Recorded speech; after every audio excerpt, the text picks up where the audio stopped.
नमस्कार दोस्तों, स्वागत है आपका हमारे चैनल पे। और आज है 22 मार्च। ठीक है, आप सभी जानते हैं यहाँ पे क्या करते हैं हम लोग सारे इंपॉर्टेंट टॉपिक को डिस्कस करते हैं। जनसत्ता हमारा न्यूज़पेपर होगा और आपको पता है ना, इंडियन एक्सप्रेस जो है ना, इसी का पब्लिकेशन है। जनसत्ता में आप जो देख रहे हैं ना, वही चीज़ आपको इंडियन एक्सप्रेस में भी मिलेगा। तो जो भी अगर आपको पसंद आता है हिंदी इंग्लिश न्यूज़पेपर, तो आप लोग फॉलो कर सकते हैं, दिक्कत नहीं है यहाँ पे कोई भी। चलिए सबसे पहले आते हैं यहाँ पे, हमारे ये गृह मंत्री है ना, और इन्होंने इनसे प्रश्न पूछा गया संसद में।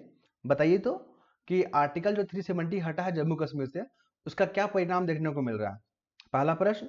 दूसरा प्रश्न पूछा गया कि जो मणिपुर में जो संकट है, आप लोग क्या कर रहे हैं उसको रिजॉल्व करने के लिए। ठीक है, चलिए सबसे पहला अगर पूछेगा आपसे क्वेश्चन आता है कि 370 हटने के बाद जम्मू कश्मीर में क्या चेंजेस आया है, तो आपको बता दें आतंकवादी घटना, पथराव, जबरदस्ती बंदी जैसे जो घटना है ना, उसमें कमी आया है।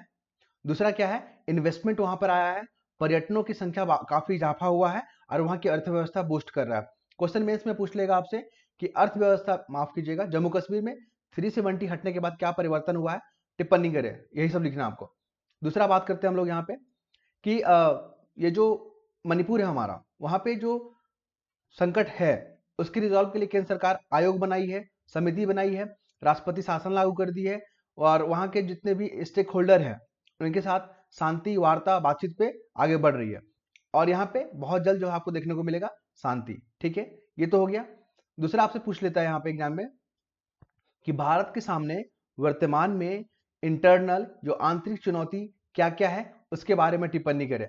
कुछ नहीं करना है, आप आंतरिक चुनौती में आर्थिक असमानता के बारे में बात करेंगे, बेरोजगारी के बारे में बात करेंगे, आप शिक्षा की गुणवत्ता के बारे में बात करेंगे, स्वास्थ्य सेवाओं के बारे में बात करेंगे, भ्रष्टाचार के बारे में बात करेंगे, कृषि संकट, जल संकट, आंतरिक सुरक्षा, पर्यावरण समस्या, राजनीतिक अस्थिरता, महिला सुरक्षा, डिजिटल डिवाइड। ये तमाम जो ज्वलंत मुद्दे हैं ना, भारत इससे निपटने के लिए, इन चैलेंजेस को निपटने के लिए काफी प्रयासरत है। क्यों है? क्योंकि हमको बनना है 2047 में डेवलप कंट्री। वर्ल्ड बैंक का के अनुसार वही कंट्री डेवलप है जिसका जो इनकम है पर कैपिटा में अगर बात करें तो 4466 से लेकर 13,800 आई थिंक 45 जो डॉलर है ना, अमेरिका डॉलर जो पर कैपिटा है ना, उसी को हम डेवलप करेंगे। भारत के पास अभी 2200 कुछ जो ना अमेरिका डॉलर है पर कैपिटा, अगर हम लोग बात करें तो। इतना कुछ याद रखिएगा। नेक्स्ट मूव करें यहाँ पे, जज के घर में मिली नकदी, तबादला फिर से इनकार। देखिए कुल मिलाकर यहाँ पे जज का ये घर है। ठीक है, तो यहाँ पे आग वाला घटना हो गया था, तो दमकल कर्मचारी लोग यहाँ पे बुझाने का या उसको कंट्रोल करने का प्रयास किए। तो यहाँ पर अफवाह ऐसा उड़ाया गया कि इनके घर में जो है ना नकदी काफी जो है पड़ा हुआ है। जब मैंने पूरा आर्टिकल पढ़ा, यहाँ से एग्जाम में क्वेश्चन बार बार पूछे जाते हैं, वो है कॉलेजियम सिस्टम के बारे में। कॉलेजियम सिस्टम क्या है देख लीजिए, यहाँ से मेंस में प्रीलिम्स में दोनों में एग्जाम में क्वेश्चन भर भर के पूछता है। कॉलेजियम सिस्टम क्या है, छोटा सा आपके लिए यहाँ पे मैंने नोट बना दिया है कि कॉलेजियम प्रणाली जो है ना, भारत के उच्च न्यायपालिका में न्यायाधीशों की नियुक्ति और स्थानांतरण का प्रक्रिया है। केवल सुप्रीम कोर्ट और हाई कोर्ट में लागू होता है। ये सेशन जज जो होता है या डिस्ट्रिक्ट लेवल के जज होता है ना, उसमें कॉलेजियम सिस्टम काम नहीं करता है। ठीक है, और इसके प्रमुख कौन होते हैं? CJI, chief justice of India होता है, याद रखेंगे आप। अगला मुद्दे पे आते हैं, चुनावी वादों पर रोक लगाने को लेकर याचिका सुनवाई सुप्रीम कोर्ट वगैरह वगैरह। कुल मिलाकर जब मैंने इस आर्टिकल को पढ़ा तो फ्री जो है ना बीज के बारे में बात किया गया। ये देखिए, मुफ्त में सुविधाएं, जो राजनीतिक पार्टियां होती है, इलेक्शन लड़ती है और सत्ता पाने के लिए जो जनता को लुभाने की कोशिश किया जाता है कि अगर हम सत्ता में आएंगे तो आपको इतना पैसा मिलेगा, हम सत्ता में आएंगे तो आपको यहाँ पे स्कूटी मिलेगा, हम सत्ता में आएंगे तो आपको बस देंगे, हम सत्ता में आएंगे तो ट्रेन सुविधा फ्री कर देंगे। तो ये जो मुफ्त की सुविधाएं है ना, इसको लेकर सुप्रीम कोर्ट ने कंसर्न दिखाया है कि इस तरह के अगर निर्णय लिए जाते हैं ना, तो राजनीतिक पार्टियों के जो है ना क्या कर दिया जाए, और राजनीतिक पार्टियों के जो वो क्या बोलते हैं उसको, मान्यता, उसको खत्म कर दिया जाए, रद्द कर दिया जाए। क्योंकि फ्री बाइज जो है ना, फ्री बीज का जो कॉन्सेप्ट है ना, हमारे अर्थव्यवस्था के लिए सही नहीं है। देखिए इसका नेगेटिव इंपैक्ट क्या होता है, राजकोषीय घाटा बढ़ता है। अब जो पार्टी है सत्ता में आएगी और वो जो जैसे कि अभी आप देखोगे झारखंड में मैया योजना, यहाँ पे फ्री में बांटा जा रहा है महिलाओं को 2,500 रुपया पर मंथ। देखिए जो लाभुक हैं, जिनको जरूरत है सच में, उनके लिए अगर बनाते सही है, लेकिन पूरे महिलाओं को आप दे दे रहे हैं यहाँ पे, फ्री में बांट रहे हैं सत्ता में आने के लिए। ठीक है, सिर्फ वोट बैंक की राजनीति करने के लिए, ये सही नहीं है। तो इसी को लेकर सुप्रीम कोर्ट ने बार बार कंसर्न बताया कि हम ऐसे वर्ग को जन्म नहीं दे सकते जो कि पैरासाइट की तरह हो, सिर्फ खा रहा हो, कुछ दे नहीं रहा हो। क्लियर? तो देखिए, तो यहाँ पे जो टैक्स पेयर है ना, उन पे बोझ बढ़ जाएगा। अब सरकार को देना है सबको, लाभुकों को पैसा, तो पैसा कहाँ से लाएगी? वो टैक्स पेयर से ही ना काटेगी। उन पे बोझ बढ़ेगा, राजकोषीय घाटा बढ़ जाएगा। मतलब अब हमको दूसरा से लोन लेना पड़ेगा अपने खर्चों को पूर्ति करने के लिए, वही तो राजकोषीय घाटा होता है। हमें उत्पादकता और आत्मनिर्भरता पर नकारात्मक पड़ेगा। मान लीजिए जो काम करते हैं, जो आत्मनिर्भर है, जो भी लेबर लोग हैं काम कर रहे हैं, अब उनको पता चल जाएगा कि अरे सरकार तुमको 2,500 रुपये दे रही है महीना में, हम क्यों काम करें? तो इससे जो है उत्पादकता पे यहाँ पे क्या होता है, असर पड़ता है। फिर यहाँ पे भ्रष्टाचार और चुनावी प्रलोभन बढ़ता है। हमारे लोकतंत्र के लिए सही नहीं है। हाँ, तत्काल रूप में जरूर हमको लाभ मिलेगा, लेकिन दीर्घकाल के लिए ये सही नहीं है। बुनियादी ढांचे और दीर्घकालीन विकास के लिए सही नहीं है। क्यों? क्योंकि हमको एजुकेशन पे खर्च करना होगा, हमको स्वास्थ्य पे खर्चा करना होगा, तो उसके लिए फंड कहाँ से आएगा अगर सब कुछ हम फ्री में बांट देंगे तो ये सब चीज को याद रखिएगा। छोटा सा आपके लिए यहाँ पे नोट्स बना दिए ताकि आपको पढ़ने में बहुत मजा आए। और जो लोग कमेंट करते हैं ना, जो भी अपना फीडबैक देते हैं, मुझे बहुत अच्छा लगता है। लेकिन जो लोग नहीं देते हैं ना, मैं उन्हें कुछ नहीं कहूंगा, बस यही कहूंगा कि ये चीज में सुधार होना चाहिए। देखिए ये वाला यहाँ से क्वेश्चन तो रैबिज वाला पूछ लेता है, जो कुत्ते को काटने से होता है, रैबिज वाला। लेकिन यहाँ पे केस है ना, देखिएगा, एक गाय को पागल कुत्ता ने काट दिया। इसको हम लोग अवेयरनेस के लिए इसे पढ़ेंगे, क्योंकि घरों में ना दूध आता है, हम लोग का आता है ना, जो ग्वाले होते हैं, तो उसी को रिलेटेड करके मैंने यहाँ पे लिंक किया है इसको। तो एक गाय था जिसको कुत्ते ने काट दिया, पागल कुत्ते ने काट दिया। उस गाय को रेबीज हुआ और वो गाय को बच्चे को जन्म दिया था। ठीक है, तो जो जो बच्चे को जन्म देने के बाद जो पहला जो दूध होता है ना, खीस बोलते हैं उसको, है ना, तो उसका सेवन एक महिला ने किया। ठीक है, महिला मतलब पड़ोसी लोगों ने किया होगा, बांट लोग जो है ना बांट देते हैं, या कोई खरीद के लेते आते हैं, पड़ोसी लोग में बांट दिया गया। ठीक है, जब पता चला यहाँ पे कि इस गाय को कुत्ता काटा था, ठीक है, रेबीज इसमें हुआ था, इस परिवार के जो ग्वाला का परिवार था, वो लोग तो टीका ले लिया, ठीक है, वो लोग बच गया। लेकिन इसका जो दूध था ना गाय का, इन महिलाओं के पास पहुंचा, पड़ोसी महिलाओं के पास, तो वो लोग को पता ही नहीं था, वो लोग खाई पी। ठीक है, तो रैबिज जो है उसके शरीर में इंटर कर गया, जो वायरस होता है। ठीक है, इससे महिलाओं का क्या हो गया, मृत्यु हो गया। तो यहाँ पर यही चीज लिखा गया है कि गाय को रैबिज हो गया था, उसका दूध को पीने से भी जो है महिलाएं संक्रमित हो गई और महिला का मृत्यु हो गया। तो इसको ध्यान रखिएगा, क्योंकि आप लोग के आसपास में भी जो है ना दूध आता होगा घर में, तो आप लोग अलर्ट रहिएगा। ठीक है, चीजों को लेकर। यहाँ पर बात करें, यहाँ पे खुशियों की चाबी, कुल मिलाकर अगर बात करें यहाँ पे, तो अभी जो है ना वैश्विक खुशहाली रिपोर्ट 2025 आया है। और सबसे अच्छी बात है कि भारत ने इसमें रैंक में इंप्रूव किया। आई थिंक 118 रैंक दिया गया है, पहले 126 था। चिंता की बात क्या है कि पाकिस्तान हमसे आगे है, नेपाल हमसे आगे है, यूक्रेन हमसे आगे है, फिलिस्तीन हमसे आगे है। ठीक है, ये चिंता का विषय है। इसके पीछे कारण क्या है? क्योंकि भारत में बेरोजगारी है, महंगाई है, महंगे इलाज है, आधारभूत संरचना का अभाव है, तो लोग कैसे खुश होंगे? लेकिन यहाँ पर यह भी कहा गया कि हम वेस्टर्न जो मापदंड है ना, उसके आधार पर हम ये नहीं कह सकते कि हम जो खुश नहीं है या नहीं है। तो यहाँ से जो प्रश्न पूछा जाएगा ना कि भारत की क्या स्थिति है, तो 125 130 के बीच में रैंक भारत का रहता है। नेपाल, बांग्लादेश, पाकिस्तान हमसे आगे है, समझ रहे हैं ना, जबकि यहाँ पे आपको संकट देखने को मिलेगा। मुख्य कारण की बात करें तो बेरोजगारी है, आर्थिक असमानता, महंगाई है, मानसिक तनाव है, भ्रष्टाचार है। इन कारणों से भारत की जो रैंकिंग है काफी निम्न है।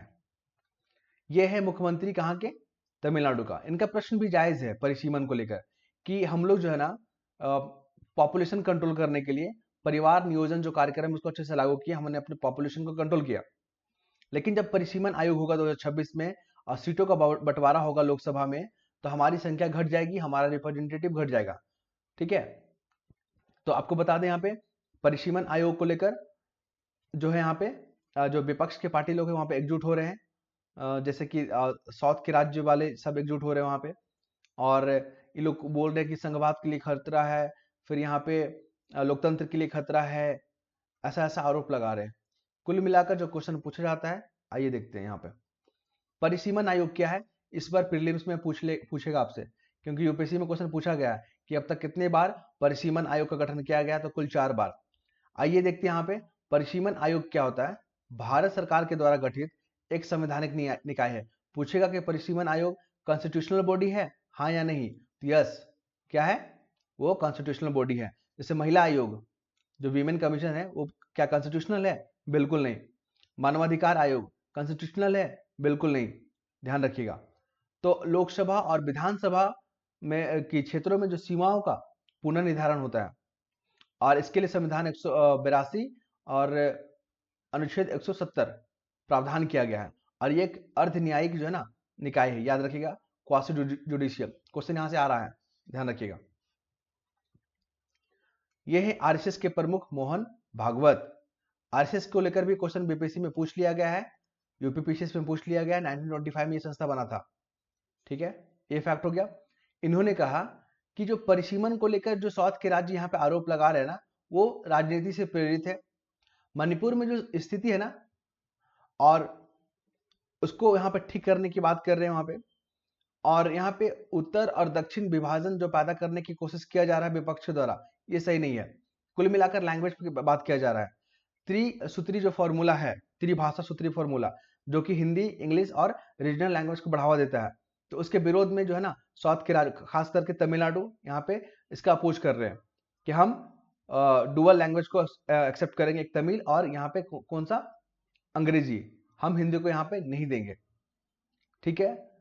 तो आपको बता दें, साउथ में अगर एक डाटा आया था, एक स्टडी आया था, साउथ में जो हिंदी सीखने का जो दर है ना, सबसे अधिक पता है कहाँ बढ़ा है? आप लोग विश्वास नहीं कीजिएगा, तमिलनाडु में सबसे ज्यादा हिंदी कहाँ सीख रहे हैं लोग? तमिलनाडु में। तो ये आंकड़ा अपने आप में अचंभित करने वाला है, क्योंकि हिंदी भाषा जो है ना एक समायोजन वाला भाषा है। मतलब आप देखोगे हिंदी में सिर्फ हिंदी टर्म नहीं है, फारसी, उर्दू, अरबी, संस्कृत, जितने भी जो शब्द हैं उनको समाहित किया गया है। इसको एक वैश्विक लैंग्वेज बनाया गया है, इसमें किसी तरह का बैरियर नहीं है, ठीक है। लेकिन आपको अदर लैंग्वेजेस में ये सब चीज देखने को मिलेगा। तो भारत का जो हिंदी लैंग्वेज है ना, एक समायोजन वाला लैंग्वेज है, एक एकता वाला लैंग्वेज है, ठीक है, ध्यान रखेंगे आप। और क्या है यहाँ पे कुछ खास? हाँ, 8 शेड्यूल याद रखिएगा। हमारे संविधान में कितना, 12 शेड्यूल है, उसमें से 8 वाला जो है ना लैंग्वेज से जुड़ा हुआ है। कुल 22 भाषाएं इसमें शामिल है। शुरू में जब संविधान लागू हुआ था ना, 14 हुआ करता था, फिर 8 बढ़ा। 2003 में याद रखिएगा डोंगरी, मैथिली, संथाली और बोडो को जो है शामिल किया गया था। मैथिली क्यों इंपॉर्टेंट है बीपीएससी के लिए? क्योंकि बिहार का लैंग्वेज है। संथाली क्यों इंपॉर्टेंट है जेपीएससी के लिए? क्योंकि ये झारखंड का लैंग्वेज है। तो ये चीज याद रखिएगा। अब नेक्स्ट मूव करें यहाँ पे, और तो यहाँ पे सुप्रीम कोर्ट को लेकर देखिए, सुप्रीम कोर्ट ने टिप्पणी किया कि जो स्थानीय निकाय है, जो लोकल गवर्निंग बॉडी है, जैसे कि पंचायती राज सिस्टम हो गया, नगर निगम हो गया, है ना, 73 एंड 74 कॉन्स्टिट्यूशन अमेंडमेंट एक्ट, इसके बारे में आप लोग ध्यान रखिएगा, क्वेश्चन यहां से आ रहा है इस बार, ठीक है। क्यों क्यों आ रहा है? 106 जो 106 जो कॉन्स्टिट्यूशन अमेंडमेंट एक्ट है, उसमें 33% का रिजर्वेशन के बारे में बात किया गया है, और हमारे पंचायती राज सिस्टम में 33% रिजर्वेशन बहुत पहले ही दे दिया गया है, याद रखेंगे आप। तो यहाँ पे हम लोग बात करेंगे कि क्या प्रावधान है 73 कॉन्स्टिट्यूशन अमेंडमेंट एक्ट में। तो यहाँ पे ग्राम पंचायत, पंचायत समिति और जिला परिषद, जो त्रिस्तरीय संरचना है ना, उसके बारे में प्रावधान किया गया है। और यहाँ पे नियमित चुनाव होगा हर 5 साल में। आरक्षण की बात करें तो महिलाओं को 33% रिजर्वेशन है। एसटी एससी को भी यहाँ पर आरक्षण दिया गया है। हमारे बिहार और हिमाचल प्रदेश, उत्तराखंड में, मध्य प्रदेश में 50% का आरक्षण दिया गया है महिलाओं को। राज्य वित्त आयोग के बारे में यहाँ पे चर्चा किया गया है। 5 साल में वित्तीय संसाधनों का यहाँ पे समीक्षा किया जाएगा। ग्राम सभा का यहाँ पे प्रावधान किया गया है, क्योंकि ये जो है ना निर्णय लेने वाली सर्वोच्च इकाई है, इसको भी आप ध्यान रखेंगे। 11वीं अनुसूची जो है ना किससे जुड़ा हुआ है? पंचायती राज सिस्टम से जुड़ा हुआ है, इंस्टीट्यूशन से जुड़ा हुआ है। इसमें 29 विषय हैं, ये भी चीज आप याद रखेंगे।